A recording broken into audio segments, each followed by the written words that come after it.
చేస్తే మళ్ళీ నేను ఎక్కడో ఉన్నవాడిని వచ్చి మన స్కూల్కి వచ్చి నేను అడిగితే నా చేతుల్లో ఏం లేదండి, వారం రోజుల్లో మీరు సాటర్డే కల్లా కట్టగలిగితే ఓకే, లేకపోతే లేదు అని చెప్పేసి ఈయన అన్నారు. సరే అని చెప్పి నేను కడతాను, నేను నాకు పేమెంట్ రాక నేను కనుకొస్తాను, మీకు 2 రోజులు నాకు అవసరం లేదు, నేను ఇచ్చేస్తాను, నేను 3 years నుంచి కడతాను కదా అని ఇచ్చేస్తాను, నా చేతిలో ఏం లేదు సాటర్డే అని చెప్తున్నాను. ఆ తర్వాత మరి బాబు ఎగ్జామ్స్ రాస్తున్నాడు. నేను ఎగ్జామ్ రాస్తుంటే ఫీజు కట్టలేదు అన్న కాస్ట్ తోటి పిల్లలు తీసుకెళ్ళి ఒక డాక్టర్ రూమ్లో పడేశాను, రూమ్లో పడేసాను. రాస్తున్న వాడు లాక్కొని పడేశాను. పడైతే అప్పుడు నాకు ఫోన్ వస్తే అప్పుడు నేను అడిగాను, నాకు మా మిస్సెస్ ఫోన్ చేసి చెప్పింది ఇలా స్కూల్లో ఇలా జరిగిందంట. అది ఏదైనా చేసుకుంటే దానికి రెస్పాన్సిబిలిటీ మీరు చెప్తారా, ఫీజుకి నేను రెస్పాన్సిబిలిటీ 13,000 మీరు పెనాల్టీ వేస్తే కూడా నేను రెస్పాన్సిబిలిటీ అని చెప్పానంటే ఏదైనా ఉంటే ప్రిన్సిపల్ గారు ప్రిన్సిపల్ గారు చెప్పినట్టు మేము చేసేవాడిని, మాదేం కాదు, మీరు ఏదైనా ప్రిన్సిపల్ గారితో మాట్లాడుకున్నారు. ఈయనకి ఎన్నిసార్లు ఫోన్ చేసినా లిఫ్ట్ చేయలేదు. ఈ బాబుకి మేడం ఎక్కువ స్ట్రెస్ ఫీల్ అయినా టెన్షన్ పడినా హార్ట్ బీట్ పెరిగిపోతుంది సడన్ గా చాలా ఎగ్జామ్ ఆపి ఇలా చేయడం.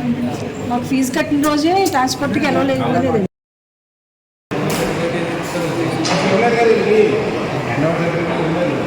ఒక పేరెంట్తో మాత్రం కావలేదు 2 years నుంచి.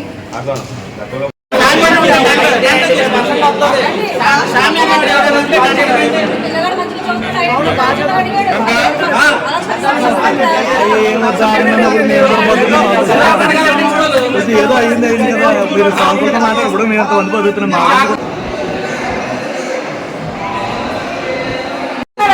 నేను 2 numbers ఇంతమంది ముందు ఓపెన్ చేయాలనిపిస్తున్నా.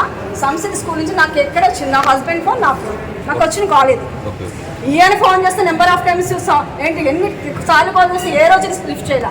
కాల్ అంటే కాల్ లిస్ట్ తీసుకోండి. 2 years సార్, 2 years ఇంకా మాకేం అవసరం సార్.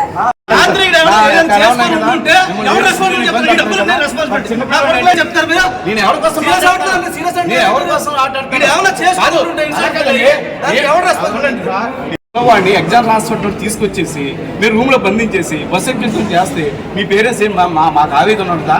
అంటే మీ స్కూల్కి వచ్చి మీరు ఇలా ఎందుకు చేస్తున్నారండి అంటే మీరు ఏంటి నా లేడీస్ తో కూడా ఇలా మాట్లాడుతున్నారని ఎక్కువగా మాట్లాడతారని మేము మాట్లాడుతున్నారు ఏంటి అది. మేడం గారు మీ సమాధానం చెప్పండి. సిగ్గో పరీక్ష రాస్తున్న విద్యార్థిని తీసుకొచ్చి రూమ్ లో బంధించటం, ఫీజు కట్టలేదని పేరుతో పరీక్ష రాస్తున్న విద్యార్థిని తీసుకొచ్చి రూమ్ లో బంధించి గుర్తింపును రద్దు చేయాలి. సంస్థ స్కూల్ గుర్తింపును కూర్చోండి.